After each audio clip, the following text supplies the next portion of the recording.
My name is Jim Frederick. I am the editor of Time International, and today we are talking about Alex Perry's cover story on Oscar Pistorius.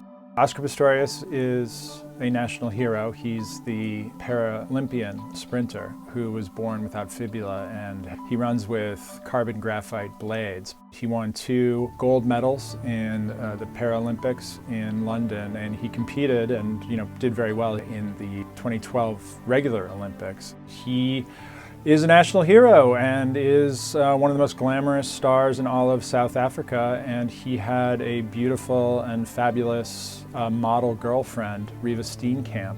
They'd only been dating since November, but it seemed like they had this whirlwind storybook romance, and they were the it couple of the entire country.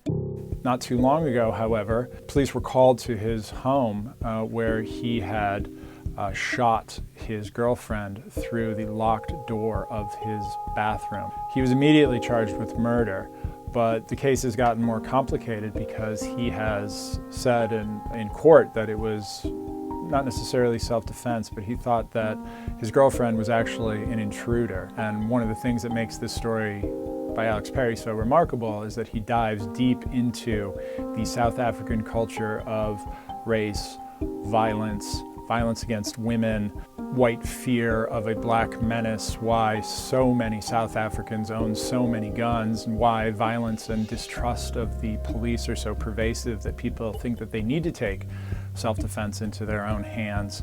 And it's really a complex tapestry about this case that's far deeper and more nuanced than most of the sensationalistic tabloid accounts that have come out so far, which are calling this, the O.J. Simpson case of South Africa. What you have is a deeply corrupt police force. You have a place where crime is really very rampant. And the response to this then has been that private policing, either especially whites taking up arms to defend themselves or hiring private contractors, is just a way of life in South Africa. Something like 400,000 personal security forces in the entire country, which is something like double the number of policemen. And a lot of compounds in white South Africa are really armed to the hilt, and they're almost like little outposts and little fortresses. The ANC, which is the party of Mandela, which was the bringer of peace and freedom, has had just intense and really disturbing scandals in terms of sexual impropriety and financial impropriety. And you add to that, a police force that seems to be involved in murder charges as often as the criminals that they purport to be policing. This is a country that's the size of France or the size of the state of Texas, where it seems to be at almost permanent war with itself. And that's really an untold story, I think, on the international community. That this case has highlighted and has brought renewed scrutiny to South Africa, but it's much more than just, an icon killing his girlfriend.